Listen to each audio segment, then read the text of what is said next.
Hey, this is Chris Buckley, and we are at the European SharePoint Office 365 and Azure conference in Copenhagen. And Gosh, there's got to be an easier way to say all that. there should be an acronym. We're at ESPC 18. It will be an ETLA, something we've talked about a lot. Hi, I'm Chris McNulty, Senior Product Manager for Microsoft Office 365, covering content services and business applications. We were talking about acronyms, TLAs, ETLAs on our podcast just for a recording we did 2 days ago. Did you go through like the whole list? Like because actually, when I went to work back in 2006 for Microsoft, somebody gave me a PDF that had pages. Yeah, of just Microsoft. There's that is now migrated to the cloud. It's an online service. So the PDF that I could download and print that? You could. It's funny. So they're also Lotus Development back in the day is the originator of TLA, for three-letter acronym, and they also came up with ETLA, which is a four-letter acronym, which can't be that direct. It's an extended three-letter acronym. ETLA. I often said that there's no way that China can take over the world because they have a difficult time coming up with an acronym to get into the Western languages. Yeah, I think you're onto something there. So now that we've driven the entire audience away, that's what we're going to talk about. I know. So we're actually, the topic that came up, this is something that is come out of a number of conversations. So we actually had the last month's the CollabTalk Tweet Jam, which we do, the community tweet jam every month on different topics, was around information architecture as it relates to teams. It's an interesting topic because, like, the background of IA, I mean, I started to cut my teeth in the SharePoint space on IA. How does that, get the Microsoft perspective, Chris? What's your session? 10 things you need to know about metadata? You still doing that somewhere? It's still out on, it's somewhere out there. Yeah. It's a fascinating topic, and it's one that's coming up a lot. From our perspective, Microsoft, obviously, we love Teams. One thing we are seeing, though, like an indicator of likely success with Teams is how well does the organization understand SharePoint information architecture. SharePoint is the content services layer across all of Office 365. And so that means, especially for some of the newer tools, like Teams, like Planner, and so forth, anytime you work with a file, it lands in SharePoint. So understanding that basic premise really helps understand how you should structure teams, where they might relate to each other logically and hierarchically, how to not create duplicates, what's the role of metadata. So they're incredibly valid concepts. Organizations that don't know these things have a much tougher time with teams. Now, so another wrinkle in that was actually, like, Benjamin Island had his session on groups. Yes. And so that's just another layer of awareness that affects your naming conventions for your teams, for how you structure things, for what's the internet. So, I mean, I don't know, is there like an IA resource guide for teams as it relates to with SharePoint for all of this? Does that exist? Not yet.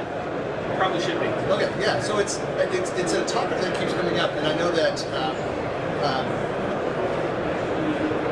the guidance is that don't worry about a lot of that.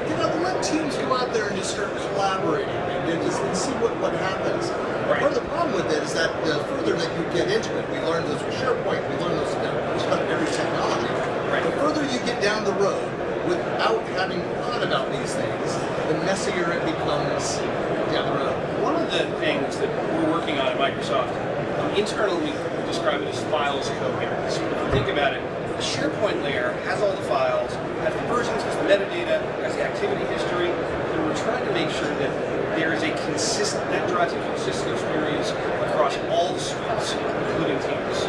So one of the things that we announced and showed at Ignite this year that we're gradually rolling into Teams is SharePoint is essentially taking back the files experience. The original files experience in SharePoint Teams was very limited. It showed them, here's a list of file names, and it's very easy to create duplicates. With modern experiences in SharePoint, where you can structure custom views and have custom metadata columns and templates, that exact same user experience is what is going to take over inside our Files tab in Teams to make the information structures more visible to users. It's based on your view of human nature. Are humans good or are they bad? Inherently, they're good. Inherently, they're good. My view of human nature as intersected with information architecture is people are well-intentioned, sometimes easy. So if you give people a clear path to do the right thing, they will do the right thing. As long as it's downhill. Yes. So put the clear path downhill with no rocks in the way. Yeah, we're at the Bella Sky Center here in the European SharePoint Conference. There's a quote from Bill Gates on the wall upstairs that I had not seen. You wrote on the wall. No, there's a poster of Bill Gates, and it says, I always try to assign difficult work to lazy people because they'll always find the easiest possible way to get it done. But so something else that's interesting. Again, this is a longer-term discussion because Teams and looking at SharePoint from the IA perspective, you also have Yammer to think about and how that folds into it, as well as I guess you can think about all of your legacy systems, any other applications that you integrate into your Teams experience to also then understand here's how I'm managing this here, here's the impacts of including these other applications in your system. Right, and it's also there's definitely some overlap with the tools. We talk about in-loop, out-of-loop functionality. Some of that's like a user account behavior, right? Small pool of people, Teams is going to give you a better experience. There's thousands, tens of thousands. Yammer is going to give you a better experience. But also understanding fitness of purpose. That if you want to have organizationally aligned information delivered to you, you could attach the identical homepage tab to every one of your Teams channels.